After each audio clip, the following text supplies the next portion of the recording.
Hi friends, welcome back to Report Space Part 3. In Part 2, we learned how to report statements. We also understood what noun clause subordination is. When we report a statement, the reported part of the sentence becomes a noun clause. So in Part 2, we learned statement reporting, clause relationship, and a tense agreement. In Part 3, we are reporting questions. I've written a sentence on the board. He speaks two languages. Is it a question? No. It's a statement. Like subject, verb, object ഓർഡറിലുള്ള ഒരു statement ആണ് അല്ലേ?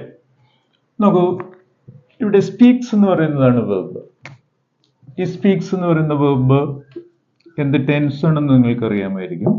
Simple present tense ആണ്. ഇതൊരു simple വെർബാണ്. Simple aspect എന്ന് പറയും. നോക്കൂ, ഇതിനകത്ത് ഇതെങ്ങനെയാണ് ഉണ്ടായതെന്ന് നോക്കൂ.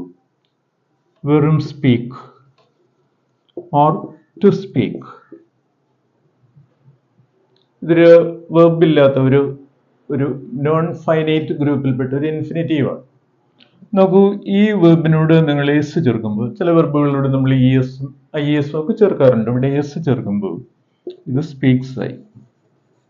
ഇതിന്റെ ഇൻഫിനിറ്റീവ് സ്വഭാവം നഷ്ടപ്പെട്ട്. നോക്കൂ, സംസാരിക്കുന്നു എന്ന്, സംസാരിക്കുക പ്ലസ് ഒന്നു സംസാരിക്കുന്നു നമ്മൾ എഴുതിയതുപോലെ തന്നെയാണ്. മനസ്സിലായല്ലോ? അപ്പോൾ സ്പീക്സിന് അങ്ങനെയാണ് ടെൻസ് കിട്ടിയത്. ഇത് ഈ എസിന്റെ പ്രത്യേകത, ഇത് നോക്കൂ, തേർഡ് പേഴ്സൺ സിംഗുലർ പ്രസന്റ് മോർഫീമാണ്. ഇംഗ്ലീഷിൽ മലയാളത്തിലില്ലാത്തൊരു പ്രശ്നമുണ്ട് അല്ലേ? സിംഗുലർ പ്ലൂറൽ ആ ഡിഫറൻസ്. ഇത് നേരെ മറിച്ച് ഇതിനെ നിങ്ങൾ പ്ലൂറലാക്കുകയാണെങ്കിലോ, നോക്കൂ, നിങ്ങൾ അതിൻ്റെ കൂടെ ടു സ്പീക്ക്, നേരത്തെ കണ്ടതുപോലെ ടു സ്പീക്ക് എന്നതിനോട് പ്ലസ് നിങ്ങളൊരു പ്രസന്റ് ടെൻസ് പ്ലൂറൽ മോർഫീം ചേർക്കും. നോക്കൂ, അതിനെ നമ്മൾ നൾ മോർഫീം എന്ന് പറയും. നൾ മോർഫീം സീറോ മോർഫീമാണ്, ഇല്ല യഥാർത്ഥത്തിൽ, പക്ഷെ അവിടെ ഒരു സംഭവമുണ്ട്. മനസ്സിലായല്ലേ? അങ്ങനെ വരുമ്പോൾ ഈ ടു അങ്ങ് പോവുകയും സ്പീക്ക് ആവുകയും ചെയ്യും. അപ്പൊ സ്പീക്ക്, ഇപ്പൊ നമ്മൾ ഉണ്ടാക്കിയെടുത്ത സ്പീക്ക് സിമ്പിൾ പ്രസന്റ് ടെൻസ് ആണ്, പ്ലൂറൽ ആണെന്നുള്ളത്. സ്പീക്സ് നോക്കൂ, സിമ്പിൾ പ്രസന്റ് ആണ് ബട്ട് സിംഗുലർ ആണ്. ഇത്രയുള്ള വ്യത്യാസം. ഇതിൽ രണ്ടിലും എന്തടങ്ങിയിട്ടുണ്ട്? ഇപ്പോൾ ഇവിടെ നമ്മൾ ഇങ്ങോട്ട് കൊണ്ടുവന്ന് എഴുതിയിരിക്കുന്നതാണ്. രണ്ടിലും പ്രസന്റ് ടെൻസ് അടങ്ങിയിട്ടുണ്ട്. അങ്ങനെയാണെങ്കിൽ നോക്കൂ, നമ്മുടെ ഇവിടുത്തെ സ്പീക്സിൽ ആരുണ്ട്? Present tense. ഇതൊരു സിമ്പിൾ ആസ്പെക്റ്റിലെ വെർബാണെന്ന് ഞാൻ പറഞ്ഞു. ഇത് നിങ്ങൾക്ക് നെഗറ്റീവ് ആക്കണമെങ്കിൽ സിമ്പിൾ ആയതുകൊണ്ട് തന്നെ നിങ്ങൾക്ക് ഡൂവിന്റെ ആവശ്യമുണ്ട്. One of the primary auxiliaries ആണ്. അവരാണ് നമ്മളെ സഹായിക്കാൻ എത്തുന്നത്. അപ്പൊ ഞാനിത് ഇങ്ങനെ എഴുതുകയാണ്: do plus speak plus yes. Yes tense ആണ് ഇതിന്റെ. നോക്കൂ, ഈ യെസ് നേരെ ഡൂവിലേക്ക് വന്ന് ചേരും. അപ്പൊ അത് ഡസ്. യെസ്സോ ഇ എസോ ഐ എസോ ചേർക്കാമെന്ന് ഞാൻ പറഞ്ഞല്ലോ, ഒരു വേർഡിന്റെയും പ്രത്യേകത അനുസരിച്ചാണ്. അപ്പോൾ ഡസ് ആയി, ഡിവോ ഇ എസ് ഡസ്. നോക്കൂ, ഈ ഡസിനോടാണ് നമ്മൾ നോട് ചേർക്കുന്നത്. നേരെ മറിച്ച് ഐ സ്പീക്ക് ടു ലാംഗ്വേജസ് ആയിരുന്നെങ്കിൽ നോക്കൂ, അവിടെ നമ്മൾ എന്ത് ചെയ്യും? സ്പീക്കിനകത്ത് അടങ്ങിയിരിക്കുന്ന പ്രസന്റ് ടെൻസ് ഡൂവിനോട് ചേരുന്നു. പക്ഷെ നള്ളാണത്, കാണാനില്ല. അതുകൊണ്ട് അത് ഡൂ തന്നെ ആയിരിക്കും. മനസ്സിലായല്ലോ? മുമ്പൊരു വീഡിയോയിൽ നമ്മൾ ചർച്ച ചെയ്തിട്ടുണ്ട്. നോക്കൂ, അപ്പോൾ ഹി സ്പീക്സ് ടു ലാംഗ്വേജസിന്റെ negative he does not speak two languages ആണെന്ന് മനസ്സിലാക്കാൻ ഒരു പ്രയാസം എത്തുന്നെങ്കിൽ he does not speak two languages, he doesn't speak to languages. ഇത് മനസ്സിലായെങ്കിൽ നമുക്ക് ഇതിനെ ചോദ്യമാക്കാൻ യാതൊരു പാടുമില്ല. നോക്കൂ, ഈ ഡസിനെ നമ്മൾ ഈ സെന്റൻസിന്റെ മുന്നിലേക്ക് ഇട്ടാൽ മതി. നോട്ട് വേണമെങ്കിൽ നിങ്ങൾ ഉപയോഗിച്ചാൽ മതി. Does he speak, does he speaks അല്ല, കാരണം ഈ എസ് ഇവിടെ ഇരിക്കുകയാണ്. ഡസ് ഹി സ്പീക്ക്, പല കുട്ടികളും ഡസ് ഹി സ്പീക്സ് എന്ന് പറയാറുണ്ട്. അങ്ങനെയല്ല, does he speak two languages, അവൻ 2 ഭാഷകൾ സംസാരിക്കാറുണ്ടോ എന്നാ. നോക്കൂ, അപ്പൊ ഇതൊരു ചോദ്യമാണ്. ഈ ചോദ്യത്തിന് നിങ്ങൾ എന്തായിരിക്കും മറുപടി പറയാ? ഡസ് ഹി സ്പീക്ക് എന്നുള്ള ചോദ്യത്തിന് does he speak two languages ഒരു ചോദ്യചിഹ്നമുണ്ട്. യെസ് അല്ലെങ്കിൽ no. He doesn't speak or he speaks, ഇങ്ങനെയല്ലേ പറയുക. അപ്പോൾ ഇതിന് നമ്മളൊരു യെസ് നോ ചോദ്യം, യെസ് ഓർ നോ ക്വസ്റ്റ്യൻ എന്ന് വിളിക്കാം. അല്ലെങ്കിൽ ഇൻവേർഷൻ മാത്രം കൊണ്ടുണ്ടാക്കിയ ചോദ്യം ആയതുകൊണ്ട് ഇതിനെ ഇൻവേർഷൻ ക്വസ്റ്റ്യൻ എന്ന് വിളിക്കാറുണ്ട്. അപ്പോൾ 2 ടൈപ്പ് ക്വസ്റ്റ്യൻസ് ഉണ്ട്. ഒന്ന് മനസ്സിലായല്ലോ. ഇനി നിങ്ങൾ നോക്കൂ, ഡസ് ഹി സ്പീക്ക് 2 ലാംഗ്വേജസ് എന്നാണ് നമ്മളിവിടെ കൊടുത്തിരിക്കുന്നത്. ഇനി ഈ സെന്റൻസിനെ ഞാനൊരു എത്ര ലാംഗ്വേജ് സംസാരിക്കുമവൻ എന്ന് ആക്കാൻ വേണ്ടിയിട്ട് ഞാനൊരു ഹൗ മെനി ചേർക്കുകയാണ് ഇവിടെ. ഹൗ മെനി അല്ലേ? ഇവിടെ ഹൗ മെനി ചേർത്ത് കഴിഞ്ഞാൽ ഹൗ മെനി ലാംഗ്വേജസ് ഒന്ന് ചേരും. ഹൗ മെനി ലാംഗ്വേജസ് അല്ലേ? പക്ഷേ ഡസ് ഹി സ്പീക്ക് അതുപോലെ തന്നെ ഉണ്ടാവും. How many languages does he speak? 2 sentence മനസ്സിലായല്ലോ. അപ്പൊ he speaks many languages or he speaks 2 languages. അതിന്റെ നെഗറ്റീവ് പറയൂ, ഹി ഡസൻറ്റ് സ്പീക്ക് 2 ലാംഗ്വേജസ്. അതിന്റെ ഇൻവേർഷൻ ചോദ്യം പറയൂ, ഡസ് ഹി സ്പീക്ക് 2 ലാംഗ്വേജസ്. ഇനി അതിന്റെ ക്വസ്റ്റ്യൻ വേർഡ് ക്വസ്റ്റ്യൻ പറയൂ, how many languages does he speak. മനസ്സിലായോ? 2 ചോദ്യങ്ങളും എങ്ങനെ ഉണ്ടാവുന്നു നമ്മൾ പഠിച്ചു. ഇനി ഒരു കോമ്പൗണ്ട് വെർബ് ആണെങ്കിലോ, he is speaking English, now he is speaking English എന്ന് പറയുന്ന സെന്റൻസ് ഈ സ്പീക്കിംഗ് ആണ് വെർബ്. അതൊരു വെർബ് ഫ്രേസ് ആണ്. അതിനകത്ത് പ്രസന്റ് കണ്ടിന്യൂസ് ടെൻസ് ആണ്. അതിനകത്ത് ടെൻസ് വെർബ് ഈസ് ആണ്. ഈസിനെ തിരിച്ചിട്ടാണ് is he speaking English now. മനസ്സിലായല്ലേ? He has been running for a long time. അതിനെ ചോദ്യമാക്കൂ, has he been or how long has he been അല്ലേ? ചോദ്യമായി. ഇത് നല്ലവണ്ണം പറഞ്ഞ് ശീലിച്ചാൽ നമുക്ക് ഇത് വളരെ എളുപ്പമാണ്. പ്രാക്ടീസ് ആവശ്യമാണ്. മനസ്സിലാക്കുക, എന്നിട്ട് പ്രാക്ടീസ് ചെയ്യുക. അപ്പൊ നമുക്ക് 2 സെന്റൻസ് ഇവിടെ എഴുതാം. I said to him. ഞാൻ ഈ പേഴ്സൺസ് എഴുതുന്നത് പെർസ്പെക്റ്റീവോട് മനസ്സിലാക്കാനാണ്. Do you speak 2 languages? Do you speak 2 languages? Question കഴിഞ്ഞാണ് ഇൻവേർട്ടഡ് കോമ. ഞാൻ സിംഗിൾ ഇൻവേർട്ടഡ് കോമ ഇട്ടേക്കുന്നത്. I said to him, do you speak 2 languages?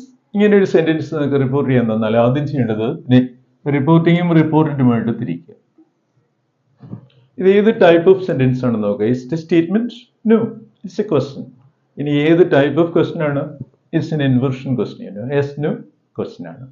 നോക്കൂ, ഇത് യെസ് നോ ക്വസ്റ്റ്യൻ ആണെങ്കിൽ ഇവിടെ സബോർഡിനേഷൻ നൗൺ ക്ലാസ് തന്നെയാണ്. നൗൺ ക്ലാസ് ആക്കി നിങ്ങൾ ഇങ്ങോട്ട് ചേർക്കുകയാണ്. നോക്കൂ, നമുക്ക് ചേർക്കാൻ കഴിയുന്ന വാക്ക് വെദർ ഓർ ഇഫ്. മനസ്സിലായല്ലോ? നമുക്ക് എല്ലാ സ്ഥലങ്ങളിലും ഇഫ് ചേരാതെ വരും. അതുകൊണ്ട് ജനറൽ ആയിട്ട് നമ്മൾ യൂസ് ചെയ്യുന്ന, പൊതുവായിട്ട് യൂസ് ചെയ്യുന്ന വെദറാണ്. മനസ്സിലായല്ലോ?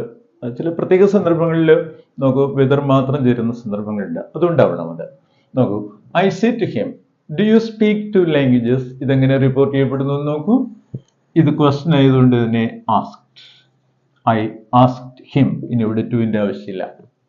നോക്കൂ, കണക്ട് ചെയ്യാനുള്ള വേർഡ് നമുക്ക് കിട്ടി whether. I asked him whether.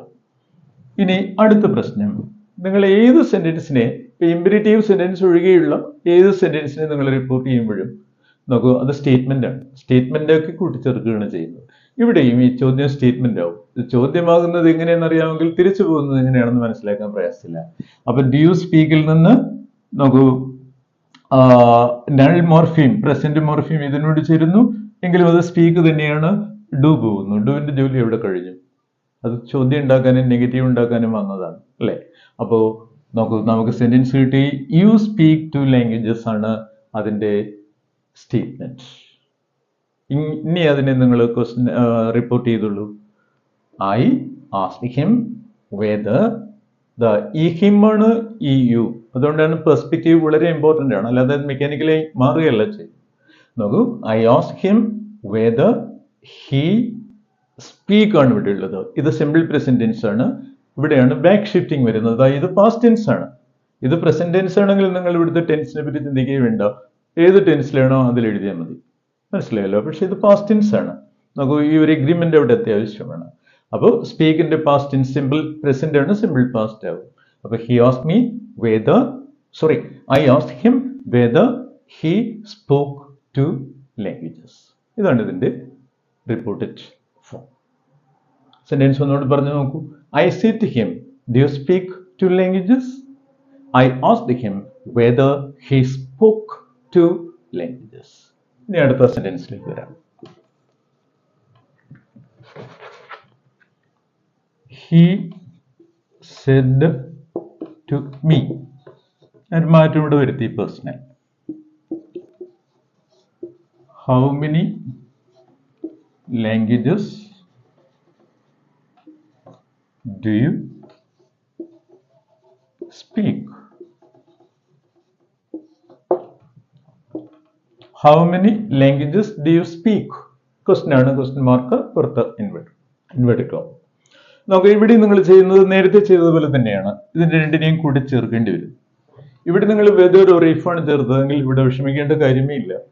ഏത് ക്വസ്റ്റ്യൻ വേർഡ് ആണോ തന്നിരിക്കുന്നത് ആ ക്വസ്റ്റ്യൻ വേർഡ് ഉപയോഗിച്ച് തന്നെ നമുക്ക് ഇതിനെ കണക്ട് ചെയ്യാം, യോജിപ്പിക്കാം, സബോർഡിനേറ്റ് ചെയ്യാം. ഇവിടെ ഹൗ മെനി ആണ്, വിച്ച് ആണെങ്കിൽ വിച്ച്, വെയർ ആണെങ്കിൽ വെയർ, അല്ലേ? നോക്കൂ, ഹൗ ഫാർ ആണെങ്കിൽ അത്, അല്ലേ? നോക്കൂ, ഹൗ ലോങ് ആണെങ്കിൽ അത്, ഏതാണോ നിങ്ങൾക്ക് ഇവിടെ യൂസ് ചെയ്യാൻ തന്നിരിക്കുന്നത് അത് തന്നെ യൂസ് ചെയ്താൽ മതി. ഇനി ഇൻവെർഷൻ പഴയതുപോലെയാവും. ചോദ്യം ഉണ്ടാക്കാനുള്ള ഇൻവെർഷൻ സ്റ്റേറ്റ്മെന്റിന്റെ ഓർഡറിലേക്ക് മാറും.